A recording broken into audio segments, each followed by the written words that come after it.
आराधना के 7 स्तर है और जो अभी मैंने कहा कि शरीर के ऊपर रोंगटे खड़े होना, उस स्पर्श का अनुभव होना, वो केवल उस आराधना का पहला स्तर है। हालेलुया! आज का वचन देखने की, सुनने की और पचाने की क्षमता रखते हो, तो इस वचन को सुनिए। अदरवाइज़ आप इस वचन को अभी इसी वक़्त बंद कीजिए क्योंकि ये वचन आपके लिए नहीं है। हालेलुया! सबको जय मसीह की। मैं प्रभु का दास प्रोफेट संदेश शिंदे फिर एक बार आप सबका स्वागत करता हूँ, क्योंकि आज का वचन उन लोगों के लिए जो सचमुच आत्मा में बढ़ना चाहते हैं और प्रभु के राज्य के लिए, प्रभु को उच्च स्थान पर रखने के लिए अपने जीवन में संघर्ष कर रहे हैं। उन्हीं लोगों के लिए आज का वचन विशेष रूप से है, क्योंकि जो लोग सचमुच आत्मिक भूख रखते हैं, आत्मिक प्यास रखते हैं और प्रभु का वचन कहता है वो लोग तृप्त किए जाएंगे। आमीन। आराधना एक ऐसी पवित्र जगह है जहाँ परमेश्वर खुद विराजित है, क्योंकि बाइबल का वचन कहता है इस्राएलियों की स्तुतियों में परमेश्वर विराजित है। आमीन। परमेश्वर हमारी आराधना में, हमारी स्तुतियों के बीच में विराजित होता है। हालेलुया! आमीन। लेकिन आज आपको मुझे बताते हुए बड़ा खेद हो रहा है, क्योंकि प्रभु ने कहा है आज मैं तुम्हारी स्तुतियों में, आज तुम्हारी आराधनाओं में मैं वहां पर नहीं हूँ। आमोस 5 अध्याय वचन 23 में प्रभु यूँ कहता है, तुम्हारे गीतों का कोलाहल मुझसे दूर करो, तुम्हारी सारंगियों का सुर मैं न सुनूंगा।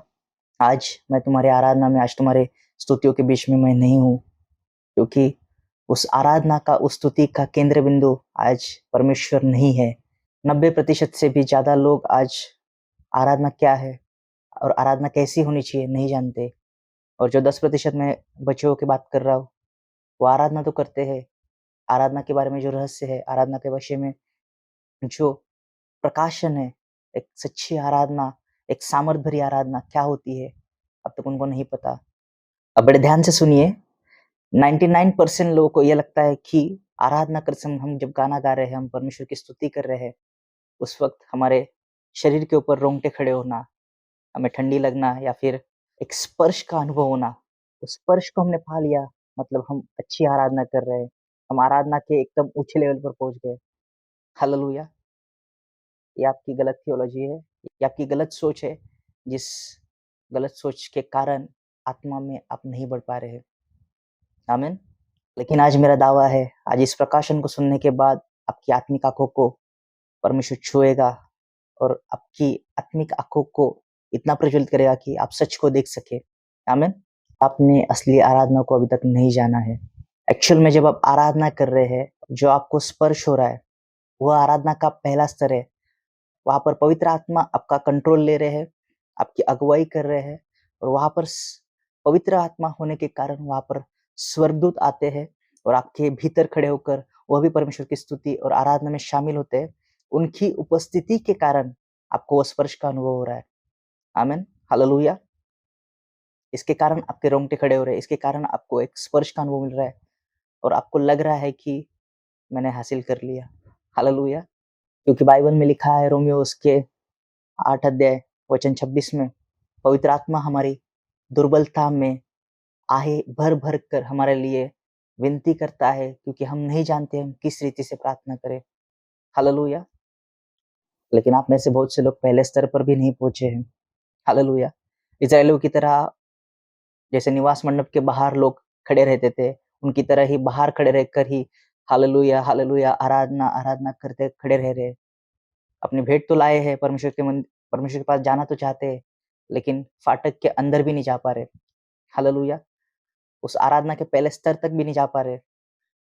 लेकिन आज मैं आपको बाकी सेवकों की तरह खाली दोष नहीं लगाऊँगा, आपके नुस्ख नहीं निकालूँगा, आपके खाली कान नहीं खींचूँगा, बल्कि आपको सही रास्ता, सही तरीका, जिसके द्वारा आप आराधना के सातों स्तर जो आज हम सीखने वाले हैं, वहाँ तक पहुँचोगे। ये मेरा दावा है।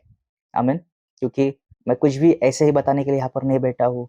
जो कुछ मैंने खुद परमेश्वर के साथ एक्सपीरियंस किया है, जो परमेश्वर ने मुझे सिखाया है, जो पवित्र आत्मा के द्वारा मैंने सीखा है और जैसे-जैसे परमेश्वर मेरी अगुवाई करता है और उस आराधना के स्तर को मैंने अपने जीवन में देखा है और वही एक्सपीरियंस आज मैं आपको सिखाऊँगा। एक सही तरीका हम कैसे आराधना में बढ़ सकते हैं और कैसे परमेश्वर को उस ऊँचे स्तर पर जाकर हम परमेश्वर को धन्यवाद दे सकते हैं। आमीन, हालेलुया। हम कैसे परमेश्वर को एक सच्ची आराधना दे सकते हैं? हालेलुया। मुझे क्षमा करे, आज परमेश्वर के सेवकों को भी परमेश्वर के साथ कोई नाता या कोई रिलेशनशिप ना होने के कारण उनके जीवन में कोई परमेश्वर के प्रति एक्सपीरियंस नहीं है, उन्होंने कुछ परमेश्वर से सीखा नहीं है और इसी कारण वो खाली ये करना चाहिए, वो करना चाहिए, ऐसा करना चाहिए, वैसा करना चाहिए, सब कुछ बता देते हैं, लेकिन कैसे करना ये कोई नहीं बता रहा। हालेलुया। आपको बाइबल में से वचन जरूर दिखा देंगे, बाइबल में ये लिखा है, बाइबल में वो लिखा है, ये करो, वो करो, सब कुछ बता देंगे, लेकिन प्रैक्टिकल वे में आपको कोई नहीं सिखाएगा। हालेलुया। और जो सिखा रहा है, खरा सेवक है, वही एक सच्चा दास है, जो आपको आपके धनी के पास ले जाने के लिए आपके लिए श्रम उठाएगा, आत्मिक कष्ट करेगा और आपकी आत्मा की चिंता वही इंसान कर सकता है, जो खुद आत्मिक जीवन में अपने आप को तैयार कर रहा है। क्योंकि परमेश्वर ने इंसान को ऐसे बनाया है, उसे सीखते रहना होगा, क्योंकि आत्मिक जीवन में खड़े रहना इतना आसान नहीं है। इसलिए हमें नियमित रूप से परमेश्वर के साथ उस संबंध में, उस रिलेशनशिप में बढ़ना होगा। हालेलुया, आमीन। जब आप प्रार्थना करने के लिए बैठे, जब प्रार्थना के लिए परमेश्वर के सामने अपने घुटने टेके हैं या परमेश्वर की उपस्थिति में आप जाके बैठने वाले हो, सबसे पहले आपको यह 5 चीज़ें मैं अभी जो बताऊँगा, उन 5 चीज़ों को शुरुआत में करना होगा। हालेलुया। पहले शुरुआत में जाकर 10 मिनट, गिन के 10 मिनट कम से कम, ज़्यादा से ज़्यादा आप कितना भी बैठो, लेकिन कम से कम 10 मिनट चुपचाप बैठना है, कुछ भी आवाज़ नहीं करनी है, अपने मुँह से एक शब्द भी नहीं निकालना है और परमेश्वर के पास शांत जाकर बैठो। हालेलुया, आमीन। और आपके मन में सबसे पहले आपको आपके मन के अंदर ही, आपके मन में ही आपको समर्पण करना है, पश्चाताप करना है। जो कुछ आपके दोष आपको दिखे कि मेरे जीवन में ये दोष मुझ पर है, वो सब दोष परमेश्वर के सामने कबूल करना है। हालेलुया। जब आप इन दोषों की कबूली कर रहे हो, क्योंकि यह सब कुछ आपके ऊपर एक बोझ है, इसलिए प्रभु यीशु मसीह कहते हैं, हे बोझ से दबे हुए लोगों, तुम सब मेरे पास आओ।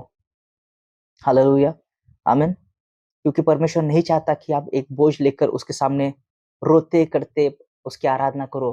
बाइबल कहती है, जहाँ तेरा धन होगा वहाँ तेरा मन भी होगा। परमेश्वर चाहता है जब आप आराधना करने जाओ तो आपका मन पूरी रीति से उसके ऊपर केंद्रित हो, क्योंकि आराधना परमेश्वर के लिए होती है। हालेलुया।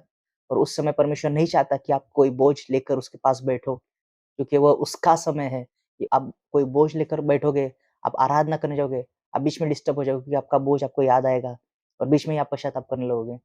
ये गलत तरीका है। हालेलुया।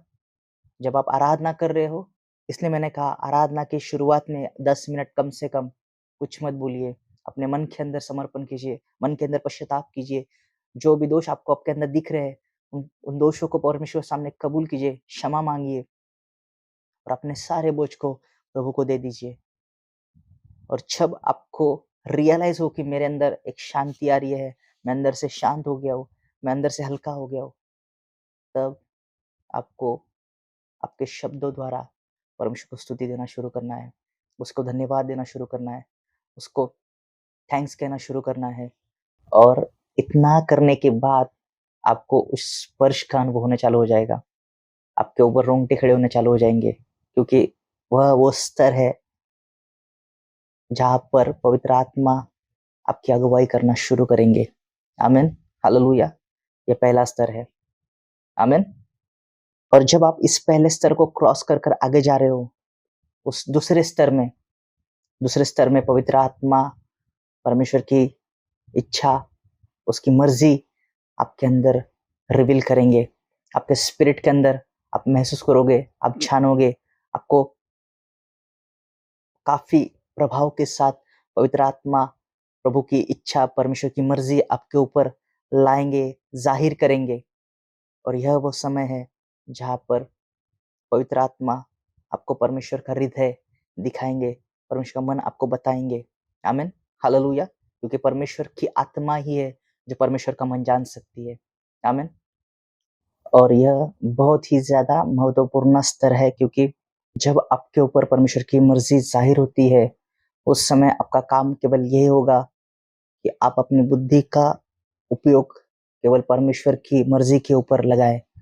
आमीन, हालेलुया। ये बहुत आसान है, क्योंकि आपको केवल इतना ही करना है जो पवित्र आत्मा के द्वारा आपके ऊपर जाहिर किया है, जो पवित्र आत्मा ने आपको बताया है, या उस वक्त आपके ऊपर जो कुछ भी परमेश्वर ने रिवील किया है, उस मर्जी के लिए आपकी बुद्धि को मर्जी के साथ जोड़ना है। आपको प्रभु को खाली इतना ही कहना है, प्रभु जैसी तेरी मर्जी, जो कुछ तू चाहे उस समय मेरे साथ कर। हालेलुया, आमीन। हमने परमेश्वर की इच्छा के लिए अपनी बुद्धि को तैयार भी कर लिया। अब जो तीसरा स्तर है, जो परमेश्वर की मर्जी आपको पता होने के बाद आपको क्या करना है, हालेलुया, उस स्तर में पवित्र आत्मा आपको समझ से भरेंगे, अपनी समझ आपके ऊपर उंडेलेंगे, ताकि आप समझ सके कि परमेश्वर की इच्छा, परमेश्वर की मर्जी आपके जीवन में कैसे पूरी कर सकते हो। आमीन, हालेलुया। आपको राह बताएंगे, आपको तरीका बताएंगे कैसे परमेश्वर की इच्छा को अपने जीवन में पूरा कर सकते हो। आमीन, हालेलुया।